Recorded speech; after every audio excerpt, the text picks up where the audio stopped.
Bonjour à tous, je m'appelle Jean-Paul Souris, Société S Consultant, et je vais vous parler aujourd'hui de la méthode de résolution de problèmes MAXER. MAXER voulant dire méthode axée sur l'amélioration de l'efficacité du raisonnement, essentiellement dans la phase de diagnostic, mais également en analyse et fiabilisation. Donc cette méthode est de conception française et on y reviendra plus loin. Depuis 1997, j'ai donc créé la société S Consultant, après un cursus industriel dans l'automobile principalement, mais toujours dans le domaine de la maintenance, en particulier chez Renault, où j'avais dans une usine au Havre, à Sondeville, 750 personnes en maintenance, ce qui m'a permis de faire des expérimentations d'organisation, en particulier sur la TPM, dans les années 80.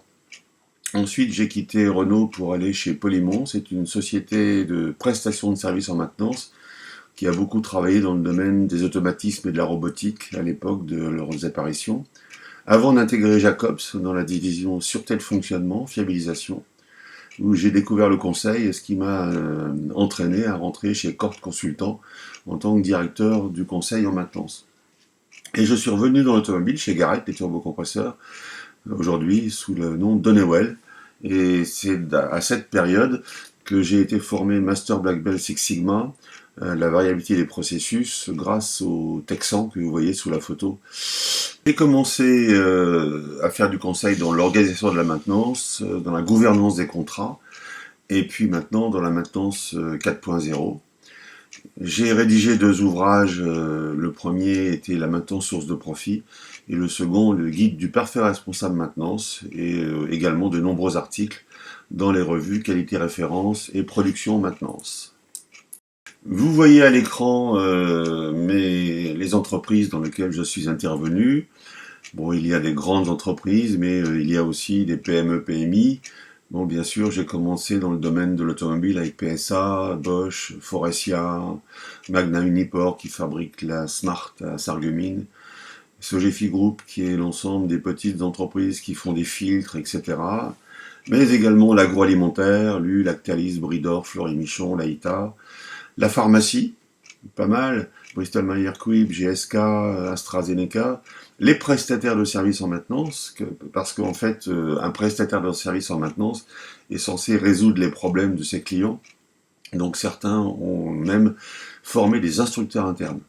Bien sûr, l'aéronautique, la chimie, et beaucoup la Nouvelle-Calédonie avec les opérateurs miniers, et puis aussi du plastique, voilà. Pourquoi la méthode Maxer est la meilleure méthode de résolution de problèmes? Parce qu'en fait, elle traite les problèmes de maintenance, de non-qualité produits qui sont générés par les équipements, et des accidents-incidents, et de manière systémique. C'est-à-dire qu'elle couvre l'ensemble des phases du diagnostic, de l'analyse et de la fiabilisation. Donc on n'a pas besoin de trois méthodes pour cela, une seule suffit, avec sa cohérence dans le domaine de la continuité, de la progression et du vocabulaire. Parlons maintenant des objectifs de la méthode Maxer. En fait, l'évolution des nouvelles technologies sur les équipements entraîne que l'expérience sur les anciennes technologies sont peu d'utilité pour résoudre les nouveaux problèmes rencontrés.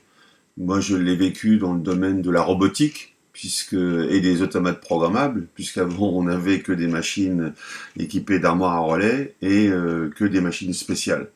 Donc le fait d'acquérir la robotique, on n'avait pas l'expérience et il a bien fallu trouver une méthode qui nous permette de sortir de la situation. Et comme disait Confucius, l'expérience est comme une lanterne qu'on porte dans le dos, mais qui n'éclaire que le chemin parcouru. Enfin donc, on n'a pas d'expérience. Maxer a pour objectif d'éclairer le chemin à parcourir et surtout de construire un retour d'expérience efficace qu'on verra avec l'aide d'un logiciel qui s'appelle DiagDef.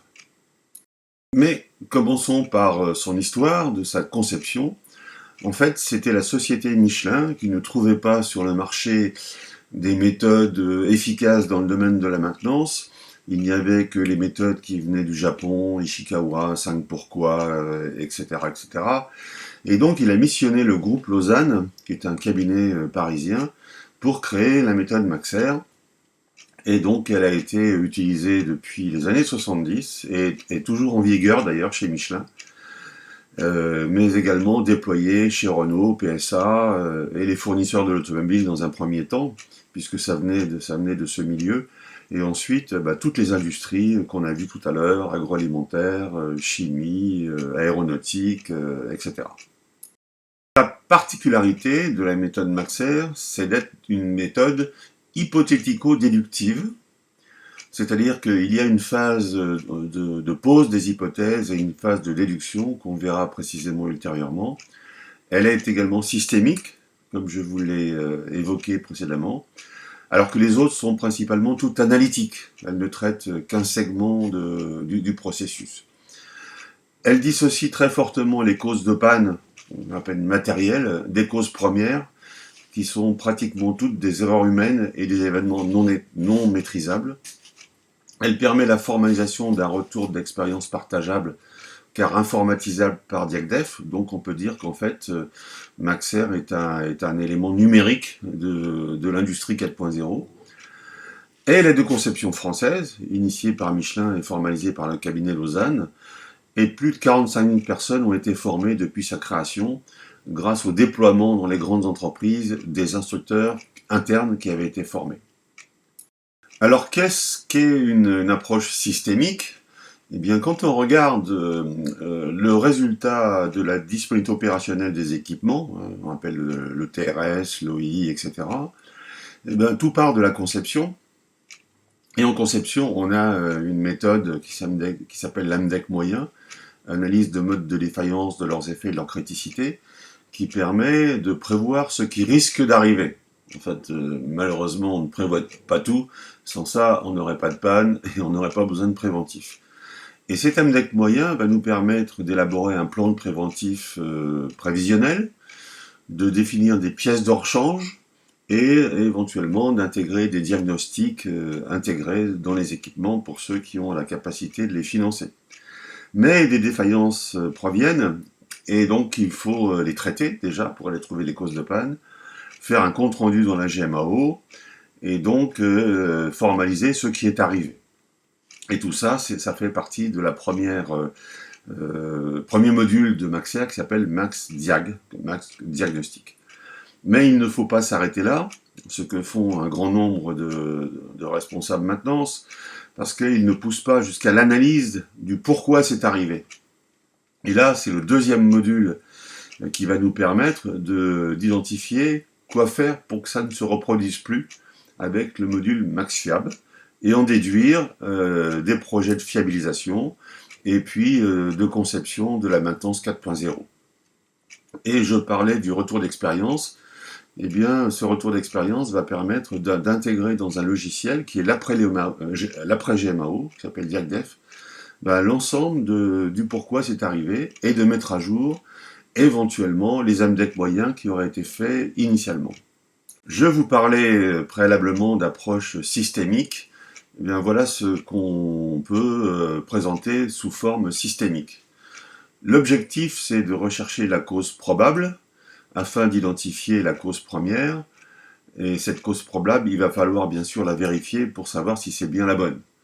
Mais pour arriver à cela, il faut déjà définir le symptôme avec précision, chercher les configurations sans défaut, chercher les symptômes simultanés éventuellement, chercher les disparités de temps, disparités de lieu, ne retenir que les causes possibles pour expliquer le symptôme, c'est ce qu'on appelle en fait une approche anti-brainstorming, parce qu'on va plus vite à la recherche de la solution, et surtout le nerf de la guerre, c'est de chercher les antécédents, afin d'identifier ce qui a fait le lien entre la cause première, qui est d'origine principalement humaine, et la cause de la panne. Je vous ai parlé dès le début du fait que Maxer était une méthode basée sur l'amélioration de l'efficacité du raisonnement. Pourquoi ? En fait, parce que chaque individu, vous et moi, sont conçus intellectuellement et naturellement de manière différente, d'après le psychologue Piaget. Et donc, sa capacité de raisonnement est liée à sa personne, et donc l'efficacité est variable d'un individu à l'autre, devant un même problème. On a pu tous constater que devant une panne, quand on envoie deux techniciens différents, par exemple dans deux équipes, eh bien la durée de la résolution, de la recherche de la cause de la panne ne sera pas forcément réalisée avec la même efficacité. Parce que le temps de résolution d'un problème est souvent la durée la plus longue d'un arrêt. Donc ce qu'on va rechercher avec la méthode Maxer, c'est à réduire ce temps de résolution de problème. La recherche des causes de panne et leur résolution entraîne que plusieurs acteurs sont impliqués, l'opérateur, les dépanneurs, les méthodes de maintenance. Effectivement, quand une panne surgit sur une machine, quel est celui qui la constate en premier? C'est l'opérateur. Donc là, on verra plus tard dans le programme qu'il y a un module qui leur est consacré, de telle manière à ce qu'ils sachent exprimer le symptôme qu'ils ont constaté devant l'équipement au technicien de maintenance qui vient essayer de trouver la solution. Et donc cet opérateur est bien le premier acteur à constater le symptôme, il ne faut pas l'oublier. Donc le premier module de Maxer va s'appeler MaxDiag, qui va traiter du diagnostic. Et on s'aperçoit sur cette roue de progression de la recherche de la cause, on a trois phases, la phase s'informer, la phase raisonner et la phase identifier. Donc on va détailler ces trois phases de MaxDiag qui se déroule sur 2 jours, mais on verra le programme précis ultérieurement et son contenu. Donc, détaillons maintenant ce qu'on appelle le processus du raisonnement. Donc, la première des trois phases, c'est l'information. Décrire le symptôme proposé par le conducteur de la machine n'est pas forcément très explicite ni clair. Ils ne savent pas forcément les bons mots ou bien décrire ce qui s'est passé. Il faut donc poser des questions, s'informer plus profondément, et ça, c'est le rôle des questions. Et il faut rechercher également les antécédents. Qu'est-ce qui a pu se passer avant? Un changement de matière première, un changement de réglage, un changement d'opérateur, etc. Sur la base de ces informations qu'on a pu récolter, il faut raisonner, c'est-à-dire que cela consiste à lister les seules hypothèses des causes possibles qui peuvent expliquer le symptôme, et pas celles qui ne servent à rien. Comme je vous avais dit, c'est de l'anti-brainstorming. Le constat des configurations sans défaut, qui permettront d'éliminer les causes qui ne peuvent pas expliquer le défaut à cet instant précis. C'est-à-dire qu'on va lever les hypothèses qu'on avait faites en disant non, c'est pas possible parce que ça marche bien en marche manuelle et ça marche pas en marche automatique, par exemple. Troisième phase, c'est identifier. La suite du raisonnement doit aboutir à identifier les conséquences de l'antécédent qui sera effectivement, dans 98% des cas, la cause de la panne. L'approche systémique, il y a d'autres particularités de la méthode Maxer. C'est en fait, elle compose 3 éléments fondamentaux. La partie inductive, c'est-à-dire que en fait, c'est de l'anti-brainstorming dans le raisonnement, c'est-à-dire qu'on va rechercher toutes les causes qui expliquent le symptôme. Ensuite, on va passer sur un aspect plutôt déductif. Et là, on va lever toutes les hypothèses de cause qu'on avait faites avec ce qu'on appelle les configurations sans défaut, ce qui marche bien par rapport à ce qui ne marche pas bien. Et il ne faut pas oublier qu'il faut faire aussi de temps en temps de l'abstraction. L'abstraction, ça consiste à penser au fait que la cause de la panne n'est pas forcément à l'intérieur de la machine, mais dans son environnement. Et donc, il faut s'élever un petit peu de l'équipement pour aller éventuellement chercher le problème où il est réellement.